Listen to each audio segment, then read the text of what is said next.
Hello दोस्तों, कैसे हैं आप लोग? बढ़िया ही होंगे। तो चलिए आइए आप लोगों के लिए फिर से लेकर के आए हैं एक स्टोरी, जो कि स्टोरी का नाम है चुड़ैल से शादी करने को उतारू। ठीक ना? तो ये एक काल्पनिक कहानी है, सिर्फ आप लोगों के लिए बनाए हैं, सिर्फ एंजॉय करने के लिए। तो कहानी सुनिए और एंजॉय कीजिए। तो चलिए कहानी को शुरू करते हैं।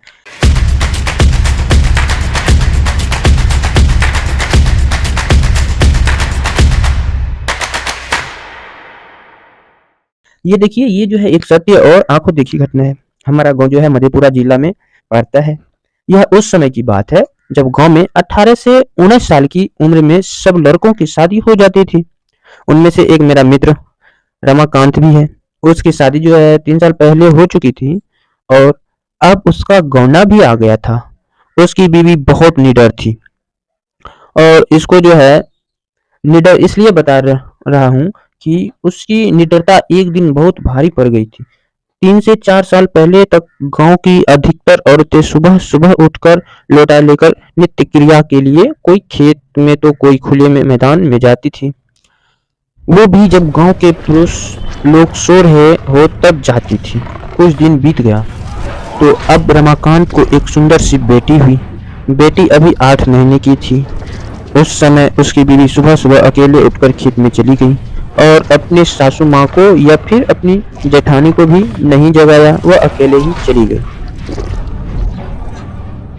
क्योंकि वह तो बहुत निडर थी, लेकिन उस समय वह ना तो हाथ में चक्कू और ना ही माचिस लिया। जिस घर को बच्चा पैदा होता है उसके 1 साल तक उस घर की औरत को बाहर अकेले नहीं भेजा जाता, वह भी सुबह सुबह बिना किसी को साथ लिए, क्योंकि उस औरत पे भूत प्रेत इन लोगों का शायद जल्दी पड़ता है। लेकिन वह अकेले गई थी। तभी वहां बैल का पेड़ लगा था। उस पर एक चुड़ैल घूम रही थी जो इसके साथ नहीं आना चाहती थी, लेकिन फिर भी वह आ गई। जब रमाकांत की औरत खेत से आई तो लोटा फेंक कर पलंग पर बैठकर गाना गाने लगी।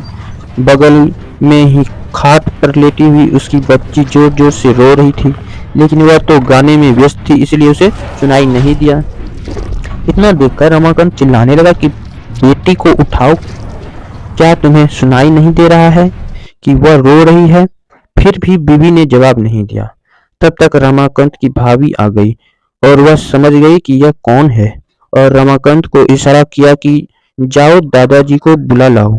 इतना सुनते ही रमाकांत समझ गया कि मेरी बीवी के ऊपर कोई चुड़ैल का साया है। तभी भाभी ने दादाजी का नाम लिया। तब तो रमाकांत पलंग पर बैठकर दादागिरी झाड़ने लगा और बोला कि तुम कौन हो? यहाँ पर क्यों आए हो? क्या तुम मुझसे शादी करना चाहती हो?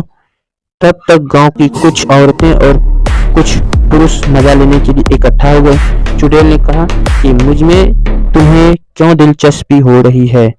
क्यों मुझसे शादी करने के लिए आतुर हो?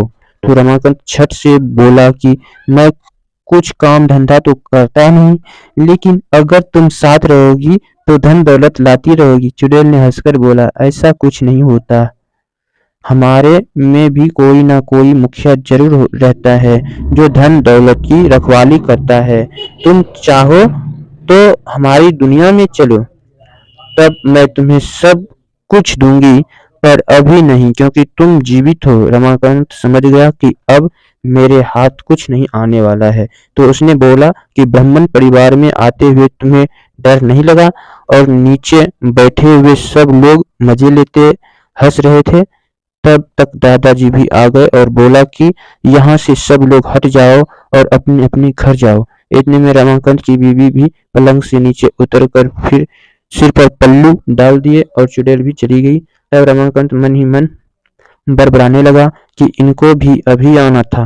अगर थोड़ी देर बाद आते तो क्या पता मैं भी माला माल हो जाता। बेचारा रमाकांत बहुत दुखी हो गया। तो दोस्तों, यही कुछ कहानियां था। तो चलिए अब मिलते हैं अगले वीडियो में। Bye bye.